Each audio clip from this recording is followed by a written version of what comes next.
My name is Selena, and I am glad that you have chosen to spend this time with us here at the Unbreakable Spirit for the Soul podcast, where we share space with guests who have faced tremendous challenges and have come through the other side. Our goal is to uplift our audience and to explore pathways of hope and healing. Welcome to our conversation, where there's always a seat at our table for you. Turning pain into power.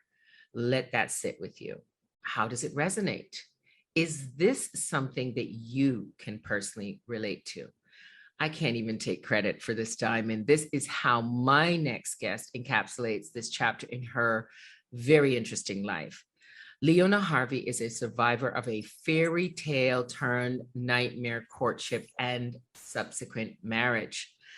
After being luxuriously wooed by her now former husband with expensive trips, lavish gifts, and the most romantic proposal, with, of course, a show-stopping ring, she discovers very quickly after her marriage and immediate pregnancy that she has now tied herself, both personally and professionally, to someone who was intent on destroying her and taking every dime that she had worked alongside him for a period of over 8 years to accumulate. Once this became clear to her and she made the decision to extricate herself from the marriage and the business, the real drama began. Leona, as mentioned earlier, has turned that pain into power. And she is actually now a divorce coach, something that appears to be relatively new, but growing exponentially as we recognize the need for this type of guidance, support, and representation. The ABA, which is the American Bar Association, does define divorce coaching as a flexible, goal-oriented process designed to support, motivate, and guide people going through divorce to help them make the best possible decision for the future based on their particular interests, needs, and concerns. So let me break that down. In Leona's case, she helps her clients through pre-divorce, divorce, and post-divorce issues. She collaborates with lawyers who recognize the benefits a divorce coach has on their clients, from managing their emotions, communication, to organizing their materials for court, etc. The list goes on. She essentially does all of the non-legal work that the lawyers generally do not have the time to do themselves. For anyone going through this process, this is a very supportive and cost-effective approach to separation and divorce. So Leona, welcome to our conversation and thank you for joining. Thank you so much for having me today, Selena. I'm excited to be on your podcast. We are excited that you are here. Primarily, there are a number of us who have gone through divorce. Some of the divorces have been very easy, and then there's the extreme where there's a very, very difficult road ahead. So I guess I'd just like to sort of lay a little groundwork on how you managed to create this incredible, and I am sure very, very valuable career to you in your heart. Tell me about the day that you knew you were in the wrong relationship. Oh my goodness. The day I knew I was in the wrong relationship, I always think back to, like, what are the fundamentals that establish a strong relationship? And I look at three things. I look at trust, I look at honesty, and I look at respect. And I've always said, once one is gone, all three are gone. But I was in a relationship where I recognized very early on after the marriage that I had made a mistake and that those fundamentals weren't there. But by this point, we had a young baby. And so for myself personally, I just said, I want to find a way that I can, leave this marriage as amicably as possible. But I couldn't have predicted what was ahead of me when I decided to make that decision. Got it. Would you be willing to share a little bit about us? Would you be willing to share a little bit with us about what was ahead of you? Well, after I had, had a discussion and made it ultimately very clear that, this was no longer a marriage that I felt was a fit for me anymore, I will never forget the day. It was fall, and he sent me a text message and he said, "You're now going to be bringing a knife to a gunfight." Ooh. And I remember thinking, what? Like, those are some really harsh words. Like, I'm the mother of our child. Like, what do Yes. you mean I'm going to be bringing a knife to a gunfight? And at first I thought, okay, this person's, just having a bad day. They're just not accepting the change that's ahead. But I realized very quickly that that's exactly what I was in for. Wow. Wow. Okay. So give me about 3 examples of how did you recognize and what was it that became painfully obvious to you that you were now bringing a knife to a gunfight? Oh, there's definitely a couple of things that come to mind. One of the first things I remember was I was out just running basic errands. I had our son with me, cutest baby. I'm going through the grocery store, I'm picking up food, diapers, you name it. And I went to go and check out, and every single one of my cards declined. Wow. And I thought to myself, how on earth have my cards declined? We had joint bank accounts together, we had credit cards that were attached to one another. Why am I in a position now where I could no longer buy even basic necessities for myself, our home, or our child?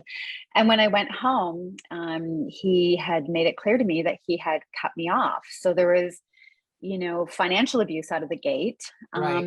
And that really stood out to me because it was sort of like exercising severe power and control over the situation.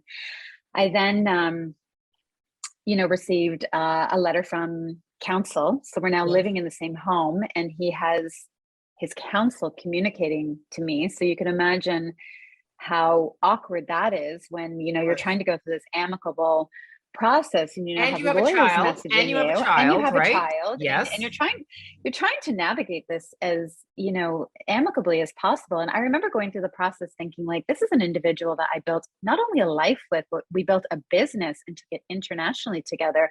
And I thought, we're two incredibly smart individuals. You think that we'd be able to sort this out ourselves. Sure. But I realized the day that I received a legal letter that he wasn't going to go that route. And he came home again that day, and he reminded me, like, you are bringing a knife to a gunfight. I can't even recall how many times he said that to me. And then in addition, I said, okay, I have no choice but to lawyer up. The first letter was, we want a response in X number of days.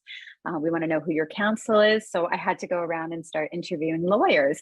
And because our case was, a little bit more complex with a business that ran internationally, there was really only sort of a handful of firms, to my understanding at the time, that could sort of navigate a case like that. Of Right. course, when I called around to these firms, I realized very quickly I had been conflicted out of them. And And and for our listeners, what does that mean? Can you explain what that means? absolutely. So it's typically a strategy that someone uses when they want to make sure that you can't get equal representation to them.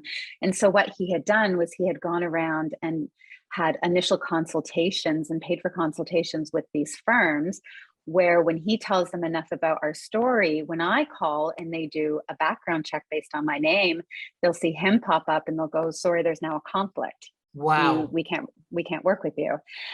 And So is it, so so Leona, is it fair to say that that was obviously a strategy that he had employed unbeknownst to you? I have no doubt that was something he acknowledged that he did to me. Correct. Right. Got it. Okay. Wow. Okay. So definitely a spatula to a gunfight. Right. Got it. Okay. So now you have now been financially cut off. You have now recognized that your legal representation has been tampered with. I'm just going to use that word. That's my word. Mhm. And you are now faced with what you now recognize as a very, very challenging moment. Mhm. And this leads you, and I really want to focus on this, Leona, because I got to say, we are just such courageous creatures. And of course, not only are you just courageous on your own, now you're mama bear, right?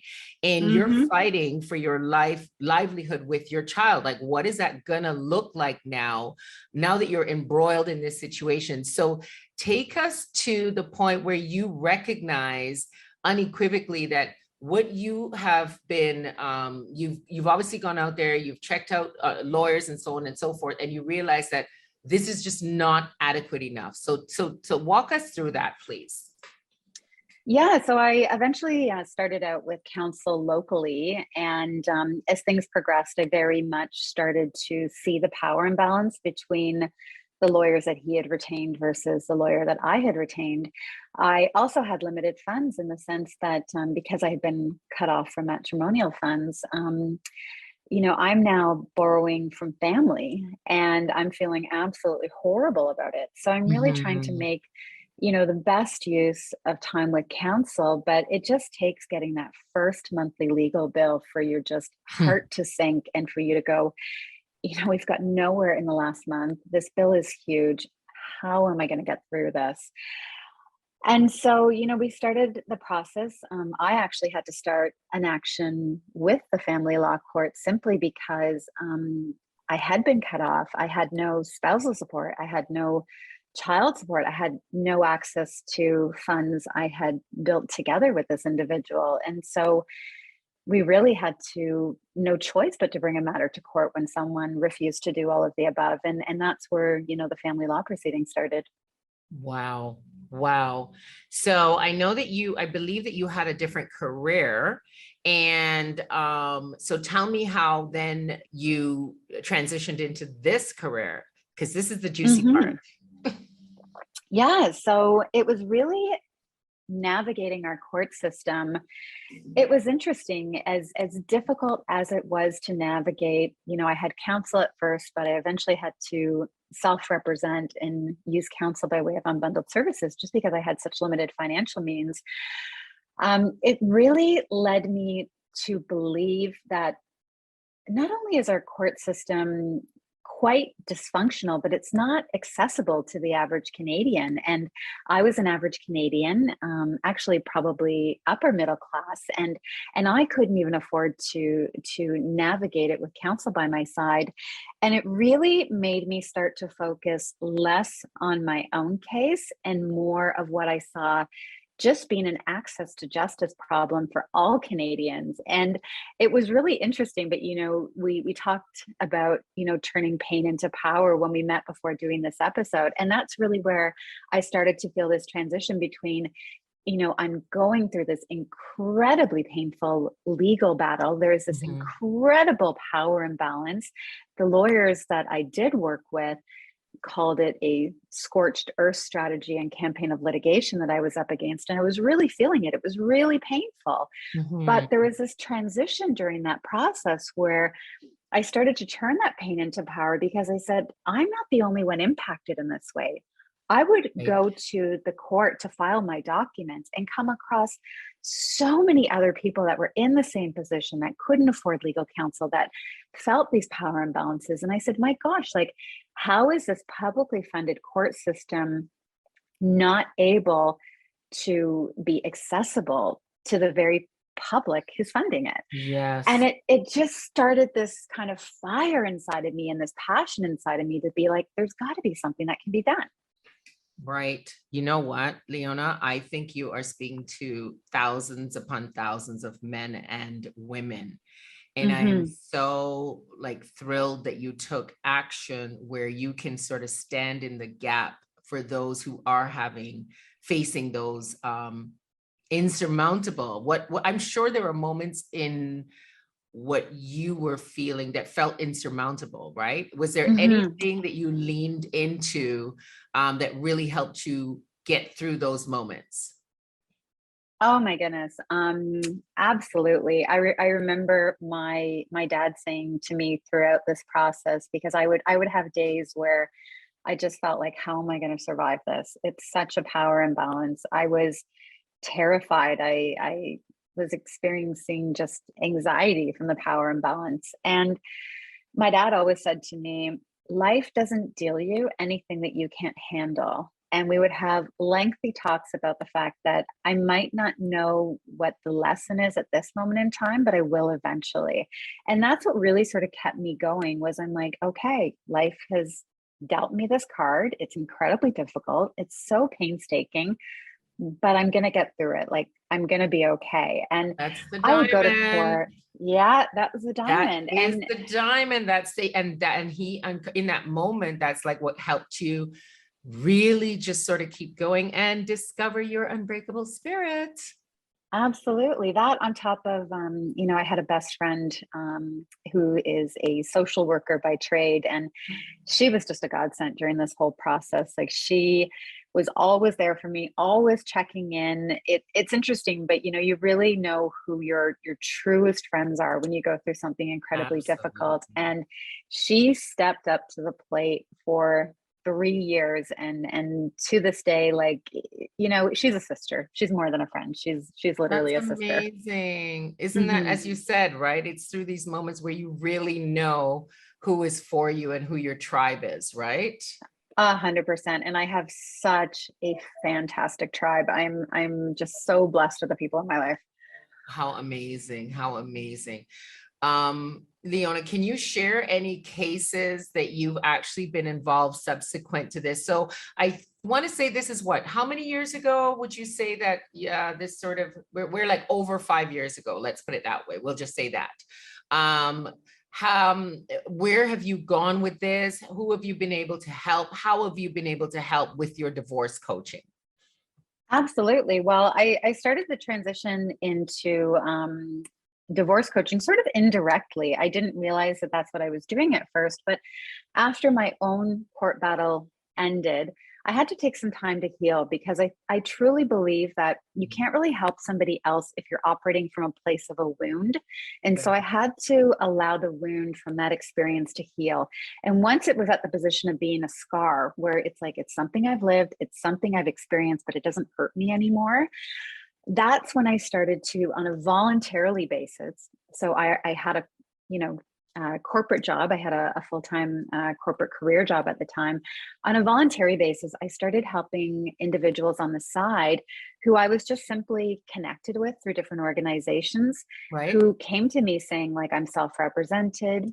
I can't afford legal counsel. I'm faced with this incredible power imbalance, a lot of what I went through. Mhm. And I would really start to sort of indirectly coach them and help them with everything that I learned having to navigate the system, not only self represented, but using counsel by way of unbundled services.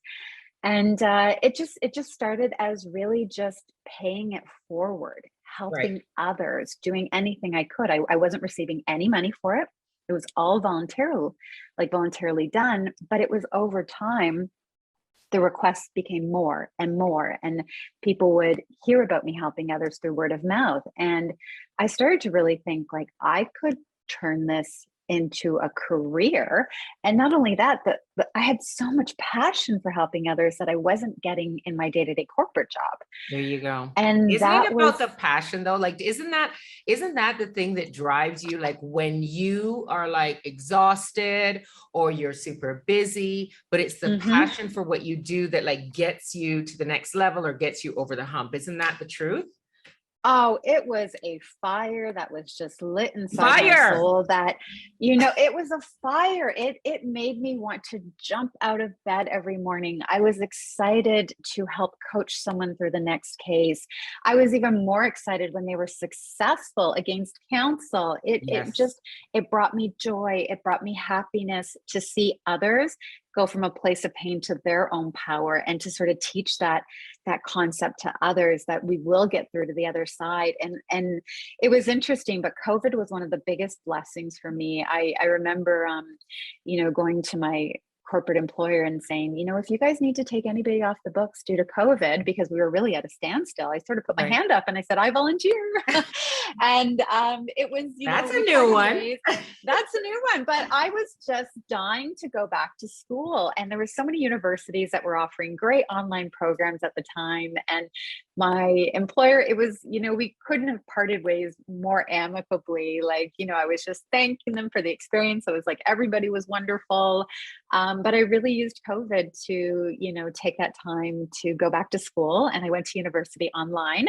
And I actually, interestingly enough, took a family law mediation to start, Hmm. and then took a CDC, which is Certified Divorce Coach program, that's tied in with the American Bar in the US. And in doing these programs and in just collaborating with like-minded individuals that also see the same issues in our system and are much more focused towards like alternative dispute resolution versus like high conflict court cases.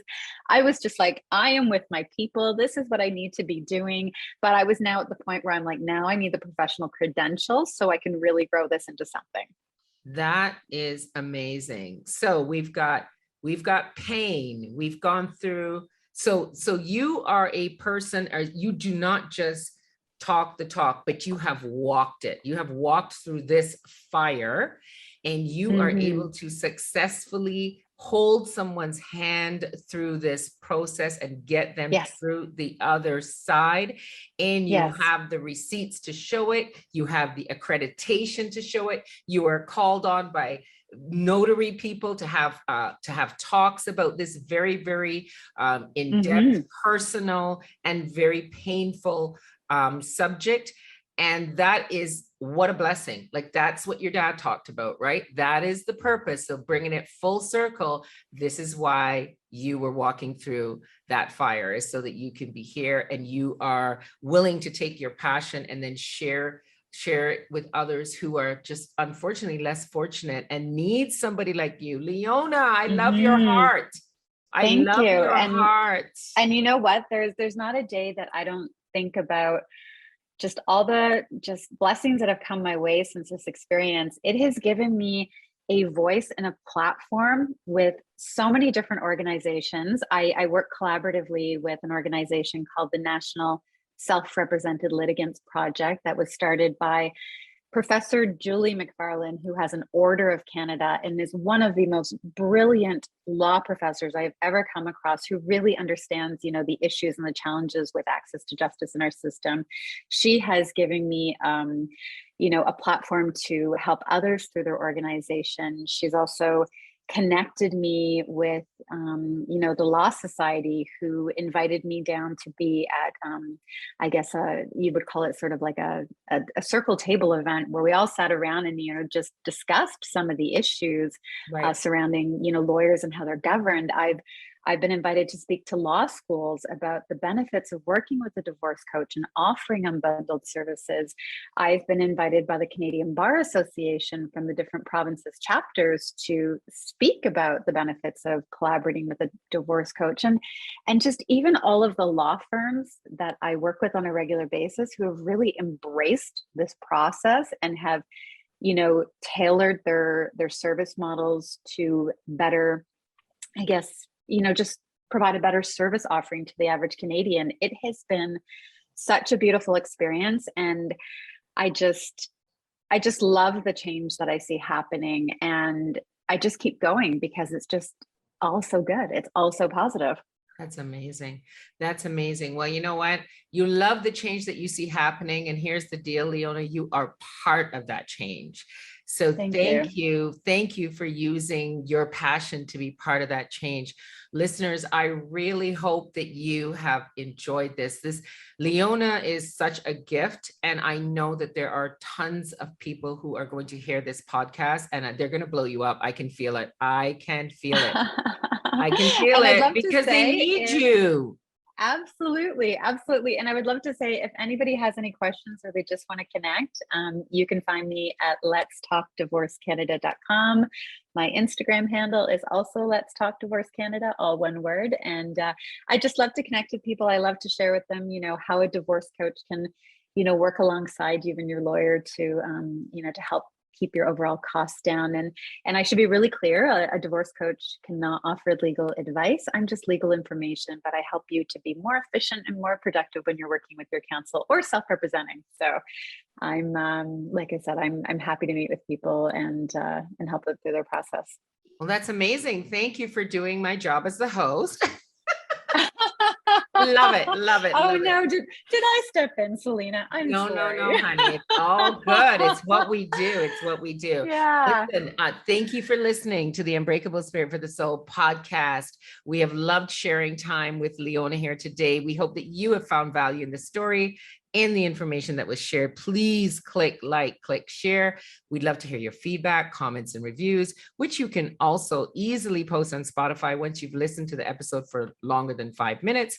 Never miss an episode. Sign up on our website, theunbreakablespiritpc.com. You can also find us on IG Our handle is at @the.unbreakable spirit. We also have a YouTube channel, The Unbreakable Spirit Podcast for the Soul. Thank you so much for spending your time with us today. Selena saying ta-ta.